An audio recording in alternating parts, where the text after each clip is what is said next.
my name is Diego, and I'm presenting the standard processing tools of the paleoreconstruction plugin Terra Antiqua for QGIS. The tools presented here are secondary tools. This means they are not part of the main reconstruction workflow.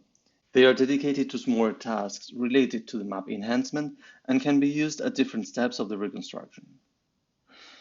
These are 8 tools, so they are more numerous than the primary tools, but they have a more limited functionality. They are grouped in 2 videos, and this is the first part. The link to the second part is at the end of this video and in the description. As I was saying, this video groups 4 of those standard processing tools. These are Isostatic Compensation, Fill Gaps, Smooth Raster, and Copy-Paste Raster. For each of these tools, I will do a summary of its functionality. I will present the user interface and the dedicated page in the manual, and then show step-by-step indications on how to use it.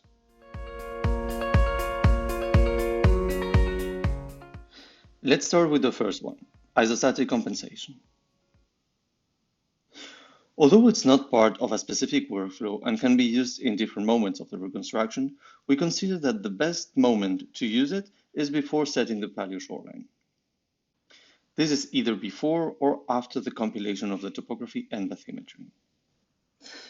If at the time of reconstruction, the polar regions, that is Greenland and Antarctica, had less ice than they do today, or maybe didn't even have ice, we need to fix that in the topography. When using the bedrock topography in the reconstruction, you may notice that it has parts that have negative elevation values. This is due to the weight of the ice. If, at the time of reconstruction, there is less or no ice, you need to compensate for the loss of the ice load, taking into account the isostatic rebound. This tool lifts the bedrock topography proportionally to the mass of ice removed.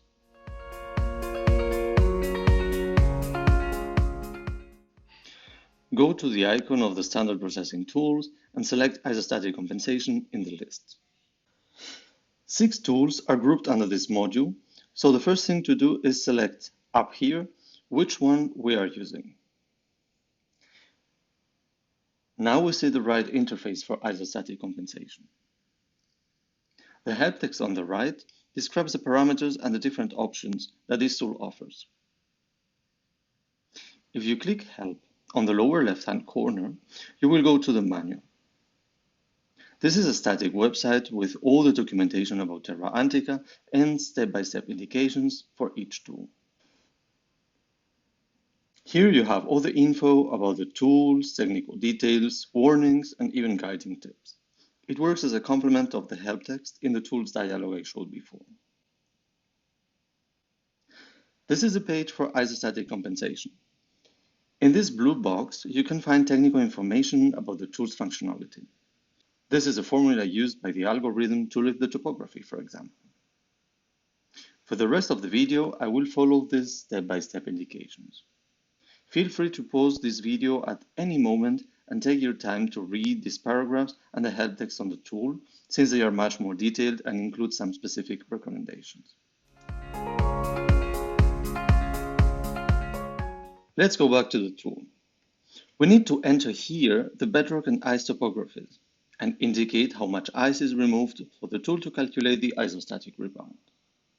Remember, this tool will only generate a new compensated bedrock topography raster. It will not give any new ice topography. If you don't want to use this tool in both poles and you want to constrain it to a certain area, the advanced parameters allow you to choose one or several polygons where you want to do the isostatic compensation. Enter the shapefile here, and if you want to select one of the polygons of the shapefile, you can use this option. In most cases, this is enough because the tool acts only in the regions that have a noticeable difference between ice and bedrock topography, hence in the north and south poles. However, there is an option in this tool to automatically detect the polar plate names among the continental blocks to limit the action of this tool to those regions specifically. If you choose this option, the shapefile you use needs to have an attribute field called name, and the Antarctic plates and Greenland must have their names there. The manual has a full list of tectonic plate names that the tool can recognize as polar regions.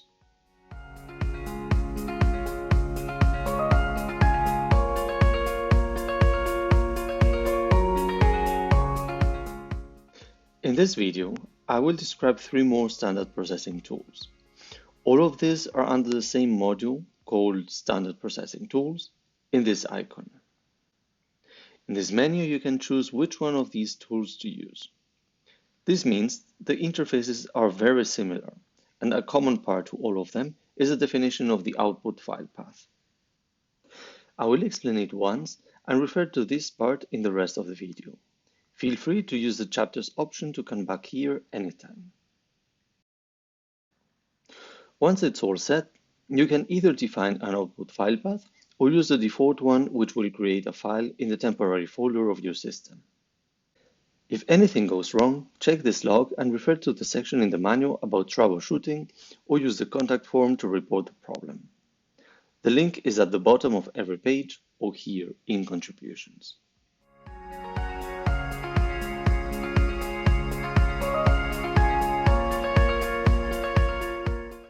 This is the result.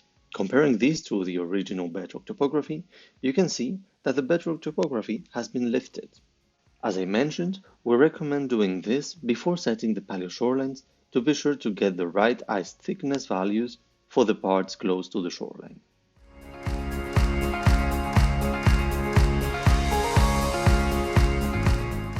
Let's move to fill gaps. In several steps of the reconstruction process, empty spaces can form. Especially when we rotate back the continents, the subducted lithosphere, of course, isn't reconstructed and we see many gaps all over the map. This is where this tool is very useful. Using a simple and quick algorithm, it fills those gaps with values interpolated from adjacent pixels.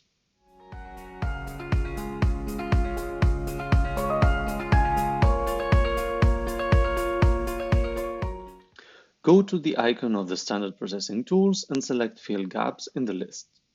Now we see the user interface. The help text on the right describes the parameters and the different options that this tool offers. If you click Help on the lower left-hand corner, you will go to the manual. This is a static website with all the documentation about Terra Antiqua and step-by-step indications for each tool. Here you have all the information about the tools, technical details, warnings, and even guiding tips. It works as a complement of the help text in the tools dialog I showed before. This is the page for fill gaps. These paragraphs and the blue box explain how the interpolation works and which method the tool is using. For the rest of the video, I will follow these step-by-step indications. Feel free to pause this video at any moment and take your time to read these paragraphs and the help text on the tool, since they are much more detailed and include some specific recommendations. Let's go back to QGIS. For a simple use of this tool in the whole map, you just have to select the raster layer you want to use it in. The default settings will fill all gaps with interpolated values. Still, there are a couple more advanced options for some specific purposes. If you want to fill the gaps with a specific value instead of interpolating, choose the fixed value mode and enter the value you want. You can also constrain the action of this tool to a specific area defined by a polygon of your choice. For that, check this box and indicate here the shapefile. In this case, I will just use a simple interpolation without these options. For information about the output file path, go to the part of the video dedicated to it. The precise location of this chapter is displayed on the screen right now.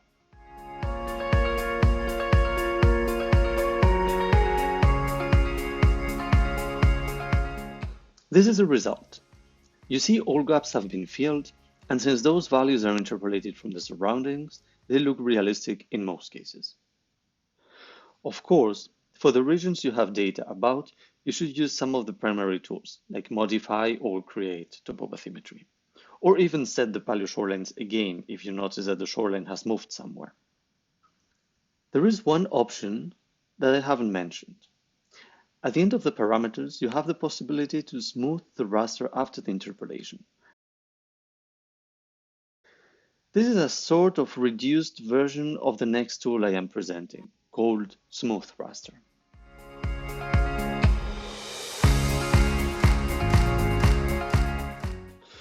You may have noticed that even though the secondary tools can be used at any moment, some of them are better used at the beginning or at the end. Smooth Raster is definitely meant to be used at the end of the reconstruction. This is what smoothing does. This step is important to avoid sharp edges and to make the map look more realistic at the end. And also for some uses like climate modeling, for example, it helps to have a map that looks more homogeneous without unnatural sharp edges.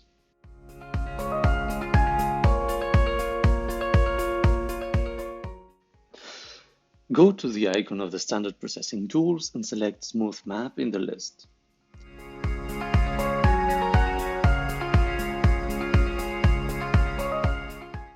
Now we see the user interface.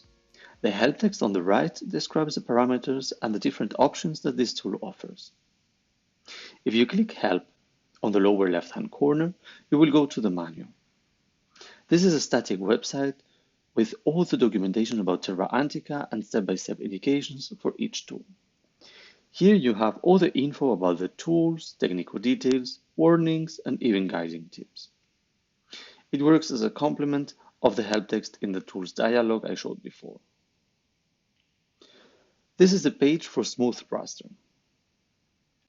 These paragraphs and the blue box explain how the tool works, and in step 5, down here, you have these links to the respective documentation about the 2 filters available for the smoothing, in case you want more detail. For the rest of the video, I will follow these step-by-step indications. Feel free to pause this video at any moment and take your time to read these paragraphs and the help text on the tool, since they are much more detailed and include some specific recommendations. Let's go back to the tool. Similar to fill gaps, this tool has a simple version where you will smooth the whole map and some more options for a more advanced use.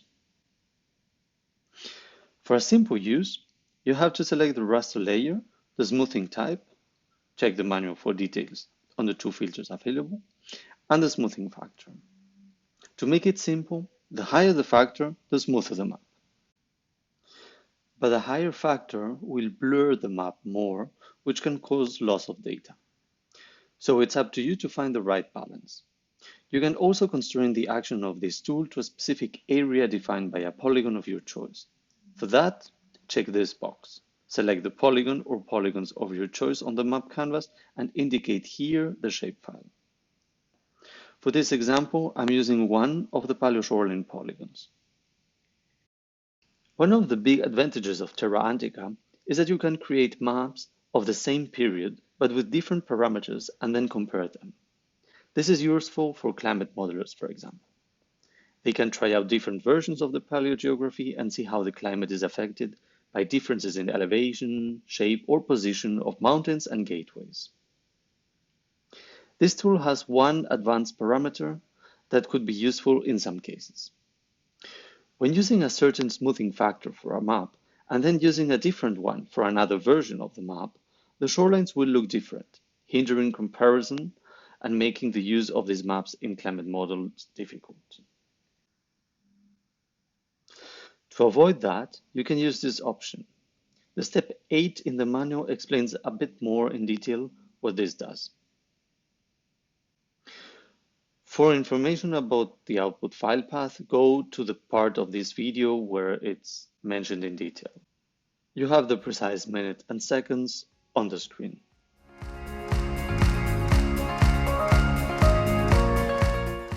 This is the result. Compared to the map before, this looks much smoother. As I mentioned earlier, the smoothing factor is crucial here, so you should try out different configurations until you find the right value.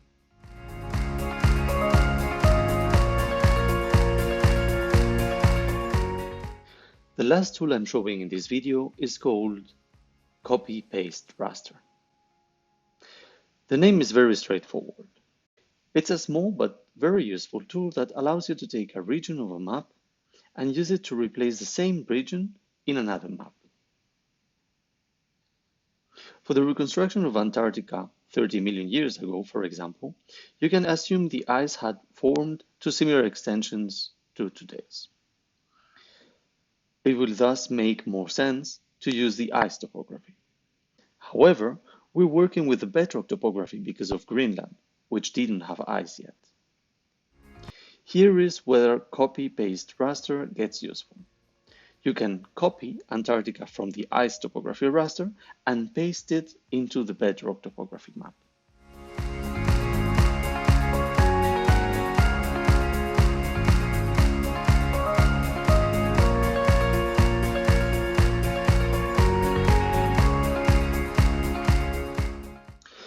Go to the icon of the standard processing tools and select Copy-Paste Raster in the list. Now we see the user interface. The help text on the right describes the parameters and different options that this tool offers. If you click Help on the lower left-hand corner, you will go to the manual. This is a static website with all the documentation about Terra Antiqua and step-by-step indications for each tool. Here you have all the info about the tools, technical details, warnings, and even guiding tips.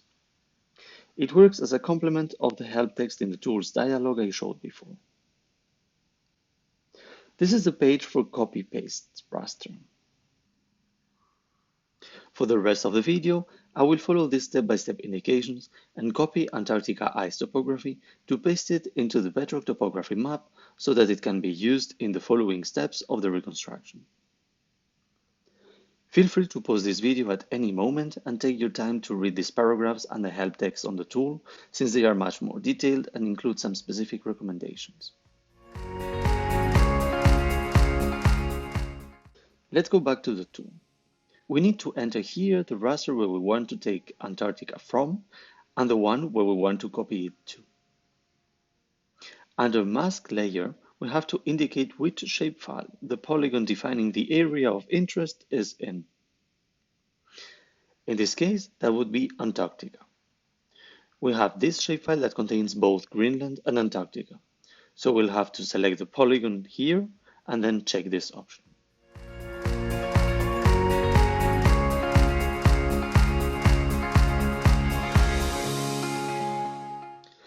This is the result. Now, this map has the bedrock topography for Greenland and the ice topography for Antarctica. It is ready to continue the reconstruction. There is no specific part of the reconstruction process where you should use this tool. The only thing is to be careful not to copy and paste regions from maps with different smoothing degrees. This is why it is better to do this before any smoothing. The last thing to mention is that this tool will copy a region and paste it in the exact same geographic location. You cannot move any part of the map. This is it for the first part of the standard processing tools. To see the rest of them, watch the next video in the playlist.